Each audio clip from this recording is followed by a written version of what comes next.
to the land or dawn. Match number 2ဒီချိန်မှာတော့ YG အတွက်ကတော့တကယ်ကိုရေးပါတယ်ဆိုတဲ့ပွဲစဉ်တစ်ပွဲလို့တော့ကျွန်တော်တို့သတ်မှတ်လို့တော့ရတယ်ဗျာတစ်ဖက်မှာတော့ stage အတွက်ကတော့ cloud chain တွေပေါက်ကိုတော့ရထားတဲ့ချိန်တွေဒါပေမဲ့လည်းပဲဒီ Aura Turkey ကိုတီးခဲ့ဘူးတဲ့ draft နဲ့ပြန်လည်ပြီးတော့ထွက်လာတဲ့ Elder Ego ဒီလိုမျိုး drafting phase ကို YG ကိုပြန်လည်ပြီးတော့ပဲကျွန်တော်ရင်ဆိုင်မှုအတွက်အဆင်ပြေဆုံး draft များဖြစ်သွားမလားဒီပွဲစဉ်အတွက်အဆင်ပြေဆုံးဖြစ်သွားမလားဆိုတော့ကြည့်ရမယ်ဗျာ Yazuki ရဲ့ Nolan အားလေးကိန်း match up ပညာသွားတဲ့အပိုင်းအောင်သူ့အနေနဲ့ jungle speed ကတော့မြင်ရတယ်ဗျာနော်လေသူတွေဘာတွေရောမေးလိုက်တာတော့ပိုကောင်းတယ်ပုံမှန်လည်း RP နဲ့ AC တွေပဲသွားနေတယ်တောက်လျှောက်ဆိုသလိုပဲ flash တွေပါတယ်ပြန်ပြီးတော့ကြည့်နေကြတဲ့ခိုက်တဲ့တစ်ခုမှာတော့ stage ရမ်းတော့မတောက်ဘူးဗျာ nature ရတော့ free ရောက်သွားဖို့တဲ့ကျွန်တော်တို့ကထင်သလောက်ကြီးမလွယ်တဲ့အနေအထားမျိုးဆိုတော့နည်းနည်းလေး save လိုက်ပြီးတော့ပြန်သွားလိုက်တာပဲပိုကောင်းတဲ့ခြေတွေပါဆိုတော့ Bokari တစ်ဆက်မရခင်ကာလာမှာ free တောက်လျှောက်လိုက်ရိုက်နေကြတဲ့ Dan တွေကိုတော့ stage check cloud နည်းနည်းလေးစပြီးတော့ခံစားလို့နေရပါပြီ Bakery slash နော်တစ်ချက်ရိုက်ပြီးွားတိုင်းတစ်ချက်ပတ်စစ်မြင်ပြန်ပြီးတော့ပွင့်တက်တဲ့အနေအထားတစ်ခုကြောင့်တစ်ဖက်ကနေပြီး stage အနေနဲ့ limit phase မှာတော်တော်လေးတော့အခက်အခဲတော့သွားပြီးတော့ဖြစ်နေရဗျာခုနကဒါ D1 ပြောသွားသလိုပဲကျွန်တော် mid lane match up ကိုပဲသွားပြီးတော့ကြည့်ရမှာသူတို့ရဲ့ rotation တွေဘယ်လိုမျိုးလာမလဲဆိုတာလေတော်တော်လေးစိတ်ဝင်စားဖို့တော့ကောင်းမယ်အောက်လင်းမှာတော့ Nino အနေနဲ့ lane ကတော့ free star မှာတော့ကျင်းတွေပေါက်ကိုတော့ရမှာဗျာ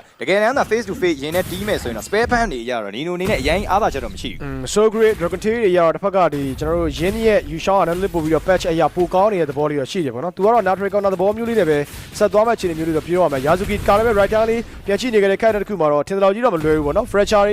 နည်းနည်း dash တစ်ချက်နဲ့ပြန်သွားမဲ့အနေထားဆိုတော့ Lina ရဲ့ Kimi ကနည်းနည်းလေးပို့ပြီးတော့အောင်ဆိုင်ရမယ်ဆိုတဲ့အနေထားမျိုးလေးတော့ဖြစ်သွားတယ်ဗျာဒီမှာတော့သူသွားတဲ့ဒီအကွဲရလမ်းကြောင်းလေးတစ်ခုကိုပြန်ပြီးတော့နည်းနည်းလေးထားခဲ့တဲ့အခြေအနေမျိုးဆိုတော့အောက်မှာတော့ရောက်နေကြတယ်ဆိုတော့သိနေပြီတောက်လျှောက်ဆိုလို့ Trisla Ruben Strand လေးတွေပြန်ပြီးတော့ထူထားတယ်ဆိုတော့ခိုက်တဲ့တစ်ခု fracture လေးတွေပြန်ပေးနိုင်ရတယ်ပဲ Hell နည်းနည်းလေး recall စပြီးတော့တောင်းမှုတော့စူးစမ်းနေတာဗျာအသေးလုံးကတော့ဗရက် setup လေးတွေစတင်ပြီးတော့ပုံဖော်ဖို့တော့ကတော့စူးစမ်းနေရဗျာဒီကတော့ Yazuki အနေနဲ့ကတော့သူနည်းနည်းလေးဒါတစ်ဖက်ကနေပြီးတော့ကျွန်တော်တို့ Yangon Gladico script point ဖြစ်နေတဲ့အချိန်မှာသူ့ရဲ့ pressure တော်တော်လေးကိုတော့ရေးပါတယ်တစ်ဖက်မှာတော့ Nino 2-man control ပြန်ပြီးလှုပ်ထားရဆိုရင်တစ်ဖက်မှာလည်း real wall Hajime manipulation in the back line Patrify Furious down in the soul grip don't take damage မှာ Hajime ပြန်ပြီးတော့ fall back မှာတော့ဆိုလို့ Alfie ပြန်လာခဲ့တဲ့ damage ကြောင့် Bokari design တွေအောက်မှာ first blood ကိုတော့ Hajime ရင်းရတဲ့ကောင်ထပ်ပြီးတော့သိမ့်ပိုက်ထားပြီးတော့ Chandika နောက်က damage တွေအောက်မှာတော့ဆိုလို့ Alfie လိုက်ရနေတာတကယ်ကိုနားတယ်ဗျာမခံစားနိုင်ဘူး blink ကောင်တက်ပြီး down ခဲ့တဲ့ damage တွေအောက်မှာ Hammer တက်တန်း down နေပဲဒီ Tata Hiroki 3ကောင်နဲ့ Otter Ego ဆက်ပြီးတော့သိမ့်ပိုက်သွားခဲ့ပါပြီဗတဲ့ combination တွေမှာတော့ Otter Ego အသင်းအနေနဲ့ပို့ပြီးတော့အားသာခဲ့တယ်ဆိုတော့ကျွန်တော်ညင်းလို့တော့မရဘူးဗျာ Afe ရောက်လာခဲ့တဲ့ဗတဲ့မှာ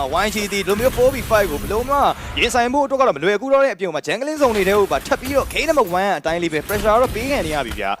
လို့ကျွန်တော်တို့ Valkyrie Decent နဲ့တောက်လျှောက်ဆိုလို့ဝင်လာခဲ့တဲ့ Valkyrie Slash တွေရဲ့ကြားထဲမှာတော့ YG အသင်းအနေနဲ့တကယ်ကိုတံပြန်ဖို့အတွက်ခက်ခဲသွားခဲ့တယ်ဆိုတော့ကျွန်တော်ရင်းလို့တော့မရဘူးဒါပေမဲ့ Tragedy 3ချောင်းပြီးသွားမယ်ဆိုတဲ့ stage ရဲ့ timing လေးတစ်ခုကိုတော့ကျွန်တော်မျှော်မှန်းလို့ရသေးတယ်ဗျာဒီကနေ့ punch shot stand နဲ့ပါလာပြီး3 wall ပဲနောက်ကပါလာခဲ့ damage တွေအောက်မှာ blink ကောင်ထပ်ပြီးတော့ဖြတ်ဖို့တော့ကြိုးစားနေတယ် boy blast တွေအောက်မှာလည်း blink ကောင်တန်းပြီးတော့ down ခဲ့တဲ့ခိုက်တဲ့မှာတော့မရတော့ဘူးဗျာနော် 3k 4ကောင်နောက်က 3k ဆိုတော့ဒါခုနပြောခဲ့တဲ့ stage ရဲ့ 20k timing လေးပြီးမှတ်ချက်တခုကျွန်တော်တို့ကတော်တော်လေးပြန်ဆောက်မယ်ဆိုတဲ့အနေအထားမျိုးလေးတော့ဖြစ်သွားတယ်ဗျာ a Thailand strike if you real wall နောက်ရှော့ပေးခဲ့တဲ့ backline damage တွေကြားမှာ Bokari design နဲ့ rap တွေပြန်ပေးထားတဲ့ backline တွေအောက်မှာ alert တကောင်ပြန်ပြီးတော့ down Alfie နဲ့ချိုနေခဲ့တဲ့ damage တွေအောက်မှာ Alfie တကောင်ပါထက်ရထားရတယ်ပဲဟမ်လွမြောက်ခဲ့တဲ့ damage ကတူ area dominance နဲ့ Lina တောက်လျှောက်ပြခွဲနေခဲ့တဲ့ damage တွေအောက်မှာ Yazuki ပြန်လွတ်ခဲ့လို့သာအနေငယ်ကန်ကောင်းသွားခဲ့တဲ့အခြေအနေဗျာတစ်ဖက်ကနေပြီးတော့ blink နဲ့ Han ကိုအရင်ဝင်ပြီးတော့ dive လိုက်တဲ့အချိန်မှာ stage နဲ့ Lina ရှိကနေပြီးတော့ထွက်လာတဲ့ impact လေးတစ်ခုကိုကျွန်တော်တို့အနေနဲ့တွေးရှိခဲ့ရတယ်လုံမျိုး mechanic လေးမှာ RE game လေးမှာနည်းနည်းလေးဒိန်းနေရဖြစ်ခဲ့တယ်ဆိုရင် Yangon Gladico အနေနဲ့သူတို့မှပြန်ပြီးတော့ တဲချင်တယ်ဆိုရဲ objective လေးရာကျင်းနေပေါက်ကိုတော့သွားပြီးရှိနေရဗျာသူတို့ရဲ့ပန်းနိုင်လေးတွေကိုဖြာဖွေတွေ့ရှိနိုင်မယ်ဆိုရင်တော့နောက်ပိုင်းကျွန်တော် mid game ဗဒေကြိုင် Elder Ego ရဲ့ဗဒေ setup ကိုပြန်လည်ပြီးတော့ခြေဖြတ်လာနိုင်မလားဆိုတော့ကြည့်ရမယ်ဗျာ Lina ရဲ့ဒီ chemical spray တွေကမှန်တိုင်းပြောရရင်တော့ Elder Ego အရင်ခေါင်းထိုးဆိုင်လို့တော့မရဘူးအားချက်တစ်ခုလည်းကျွန်တော်တို့ဒါနည်းနည်းပါ area dominance ဘာညာပြန်သွားတဲ့အပန်းလေးတွေမှာတော့အဆင်ပြေတယ် reverse threat 3ချက်ကိုလည်း Nino ထိုင်ပြီးတော့ light 2နေခဲ့တဲ့အပန်းလေးတော့ရှိတယ်ဗောနော် Hajime ကသူ့အနေနဲ့ဒါ line rotation PY Thailand strike ပါလာပြီး 3v1 Pablo Crystal Evia real wall fracture damage ဒီအောက်မှာ hand ဒီကမှာတော့ပြန်တန်းတောင်းသွားခဲ့တယ်ဗျာပြီးခဲ့တဲ့အချိန်မျိုးမှာလည်း hand နဲ့ jubilee ဒီပိုင်းလေးပူကောင်းသွားခဲ့လို့ဒါအဆင်ပြေသွားခဲ့တာဒီလိုမျိုးပြန်ကြမယ်ဆိုလို့ရှိရင်တော့ပို့ပြီးတော့ပြတ်သားသွားတဲ့အခြေအနေမျိုးလေးတော့ထပ်ဖြစ်အောင်ပဲချန်နေခဲ့တဲ့ Purple Buff ကိုပါ Yazuki ရဲ့ Nolan ထပ်ပြီးတော့ရရှိထားပါသေးတယ် Order Ego ဘက်မှာသွားပြီးကြည့်မယ်ဆိုရင်တော့သူတို့ရဲ့ရေမန်းချက်တွေကိုလိုက်လံပြီးတော့ဒါတသက်ရဲနဲ့အကောင့်ထဲပေါ်နေတဲ့ပုံစံမျိုးတော့သွားပြီးတော့တွေးရပြန်လုံးဝကျွန်တော်တို့ဒီ mid tree ရဲ့ rotation တော်တော်လေးတက်ရနေတဲ့ကြားထဲမှာ blink Gloria Power နဲ့ပြန်လည်ပြီးတော့ A stand တော့လှုပ်ထားသေးတယ်ဗျာဒါကြောင့်ပါလဲ you shot Dragon Fall နဲ့ Patrify Yazuki only မိနေခဲ့တဲ့ damage တွေကြားမှာ Nino လည်း back line ကိုပြေးထင်တာနှစ်ကောင်စလုံးပဲလှုပ်လို့တော့သိမရဘူး Bokari distance တွေအောက်မှာရင်းရနကထပ်ပြီးတော့ down ဘက်ကလည်း Nino တော့ပေးနေခဲ့တဲ့ damage တွေကြားမှာ back line ကိုထပ်ရိုက်နေခဲ့တဲ့ Alfie double kill takes triple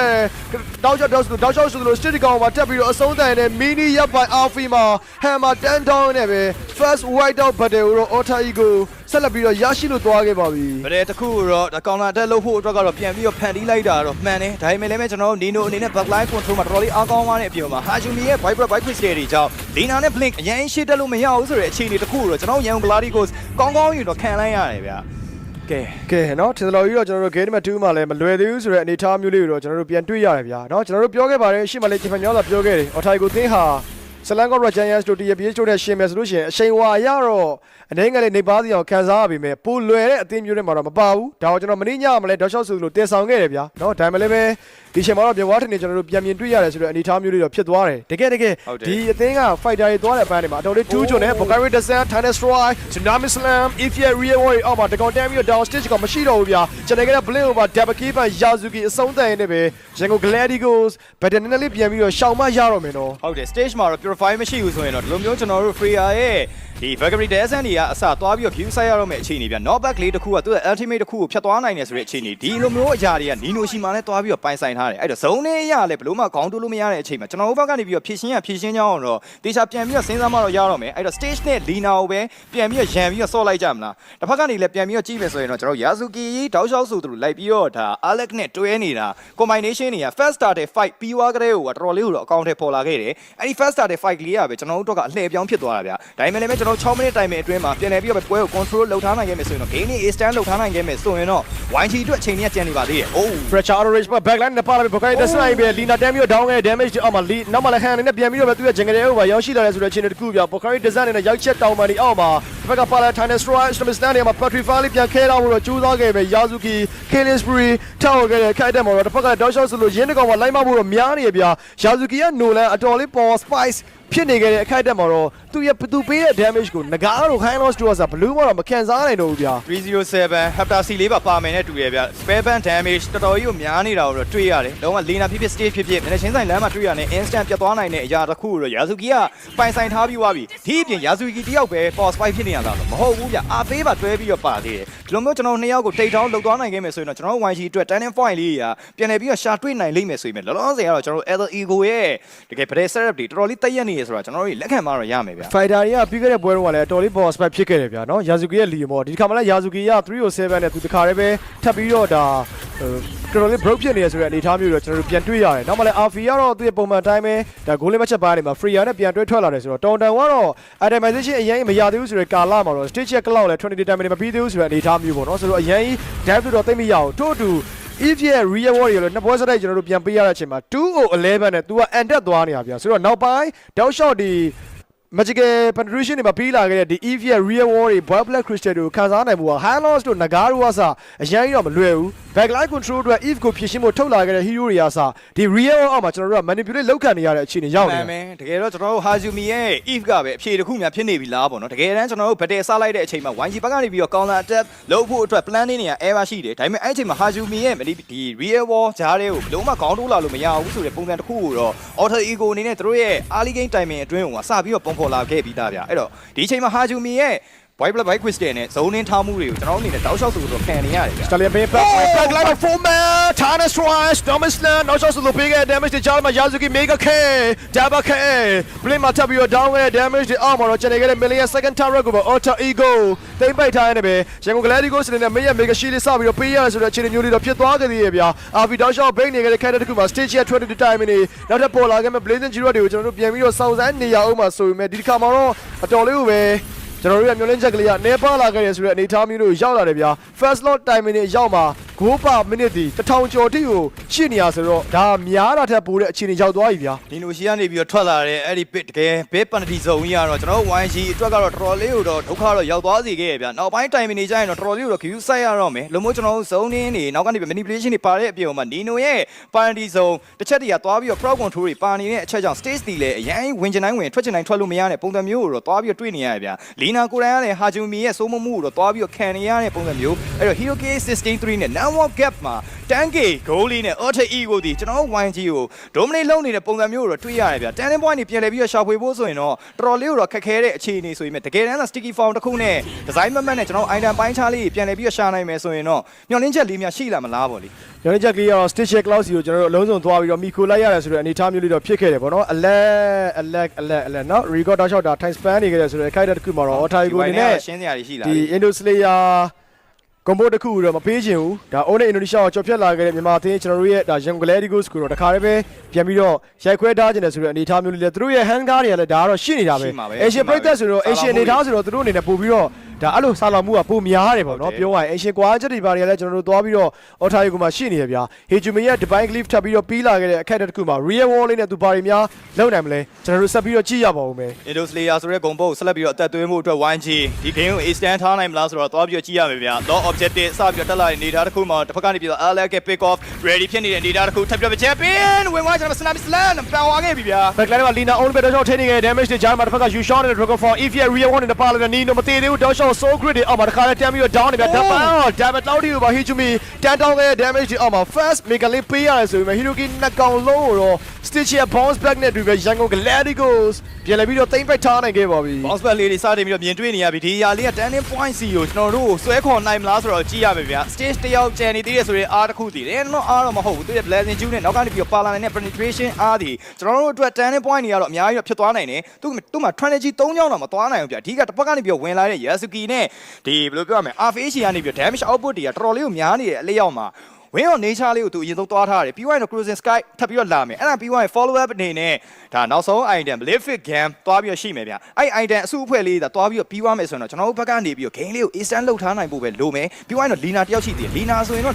item နှစ်ကွက်လောက်ပဲထွက်သေးတာဗျအဓိကလည်း early game time မှာတော်တော်လေးကို Hajumi တို့ဖိရခံရရတယ်ပေါ့နော်အဓိက Eve နဲ့ဒီနောက်ကသွားနေက Nolan ရဲ့ jungling speed တွေတော်တော်လေးမြန်တယ်တစ်ဖက်ကကျွန်တော်တို့ဒါ Fredrin ရဲ့ monster တော်တော်များများကိုပါထပ်ပြီးတော့ပေးလိုက်ရတယ်လို့သူနဲ့ဒီ Fredrin နဲ့ Nolan နဲ့ Fredrin နဲ့ကြားထဲမှာ Noah Gap က4800ကျော်လို့ဒီကိုရှိတယ်ဗျာ Hepta C Malefic Raw BOD နဲ့ C ရဲ့ဘက်ပါထပ်ပြီးတော့ပြီးမယ်ဆိုတဲ့အနေအထားမျိုးလေးတော့ဖြစ်လာတယ်ပေါ့နော်ဒါဟာ Yu Shao ရဲ့ spare plan နဲ့ last steal တွေကိုပါတော်တော်လေးပြန်ပြီးတော့ break လုပ်မယ်ဆိုတဲ့အနေအထားမျိုးတော့ကျွန်တော်တို့စပြီးတော့တွေ့နေရပြီကျွန်တော်တို့မှာ45 second လောက်အချိန်လေးဆက်ပြီးတော့ရှိနေသေးတယ်ဒီမိနစ်ပိုင်းခြားတွေမှာ Stitch check လောက်ကိုကျွန်တော်တို့က medium ဘယ်နှ wave ပြန်ပြီးတော့ပေးနိုင်မလဲပြန်ပြီးတော့သူ့ရဲ့ 20 timing တွေသူ့ရဲ့နောက်ထပ်သော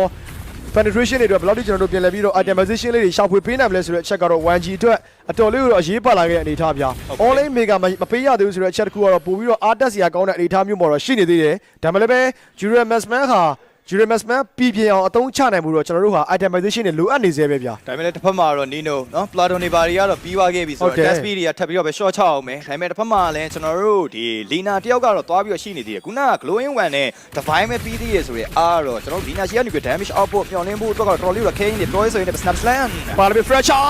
player handle stamina ပြတ်တစ်ဖက်က energy range မှာထောင်းနေတဲ့တစ်ဖက်ကလည်း backline မှာသွားပြီးထိနေတယ် if you real damage အောက်မှာ you shot dragon fall လေးပြန်ပေးခဲ့မယ် monster keeper Yasuki hand turn down ခဲ့တဲ့ damage အောက်မှာ 3b5 လေးပဲတောက်ရှောက်တက်ပြီးတော့ချိနေခဲ့ရတဲ့အခြေအနေပြ minion wave ပါတဲ့တစ်ဖက်ကလည်း sacrifice မှာ front line တောက်ရှောက်ထိမိခဲ့တဲ့ damage အောက်မှာ furious type dragon tail လေးတွေပြန်ရှိထားရတယ်ပဲ immobilize မှာတော့ Yasuki အရင်တူးလို့တော့မရသေးဘူးဒါမှလည်းပဲဒီ law ကေးဖို့အတွက် Alter Ego တကယ်ကိုကောင်းမွန်တဲ့အခြေအနေတစ်ခုတော့ဖန်တီးထားနိုင်ခဲ့ပါပြီ JD Ball law objective ကိုယူနိုင်မဲ့ ticket တစ်ခုကိုတော့ပိုင်ဆိုင်သွားခဲ့ပြီဒါပေမဲ့လည်းကျွန်တော်တို့ YG အတွက်ကတော့ game ကိုအောင်မြင်စွာနဲ့ A stand လောက်ထားနိုင်သေးတယ်လို့ပြောရမယ် law objective ကိုအမှန်တိုင်းပြောရရင် 5v5 တောင်သွားယူဖို့အတွက်ကျွန်တော်တို့အတွက်ကမလွယ်လာဘူးဗျ now up cap item ပိုင်းချရအောင်ကျွန်တော်တို့ remote damage taken ပိုင်းချအောင်လိုအပ်ချက်လေးကြီးသွားပြီးရှိနေသေးတယ်ဆိုတဲ့အလျောက်မှာနောက်ထပ်ဘယ်လိုတွေများ A stand ထားနိုင်မလဲဆိုတဲ့ plan လေးတွေကိုပဲကျွန်တော်ပြန်ပြီးစဉ်းစားရတော့မယ်ဗျအခုချိန်မှာ Alec ရဲ့ pick off ကြီး power နဲ့တန်းပြီးတော့ instant ပြတ်နေတဲ့အခြေအနေကိုကျွန်တော်လည်းဘယ်လိုဖြည့်ရှင်းလို့ရှင်းရမယ်မသိဘူးဆိုတဲ့ပုံစံမျိုးတော့ဖြစ်နေတယ်ပေါ့အဓိကကျွန်တော် Nolan တို့နောက်က Eve တို့အဲ့လိုမျိုးအရင် power spec ဖြစ်သွားခဲ့တယ်ဆိုတဲ့အချက်တစ်ခုကတော့ high loss ပေါ့နော်ဒီ Blade ရဲ့ high loss ကစား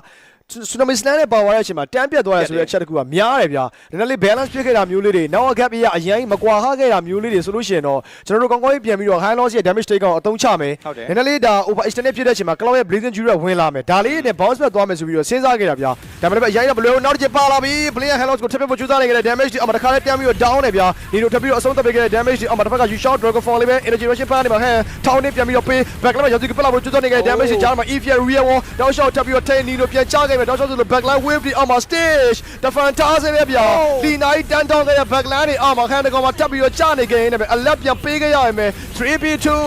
we can survive more Alter Ego taste the series with Tune ဒါပေမဲ့လည်းကျွန်တော်တို့ရန်ကုန် Galacticos ဘက်ကတော့နောက်တဲ့ chance တွေကတော့အများကြီးတော့ရှိနေပါသေးတယ်ဗျလုံးဝကျွန်တော်တို့ PPC ဆိုတဲ့ clean sweep ဆိုတဲ့ပုံစံနဲ့ကို Alter Ego ကျွန်တော်ရန်ကုန် Galacticos ကိုတော့ထဲထဲတန်အနိုင်ယူပြသွားခဲ့ပြီပဲဖြစ်ပါတယ် game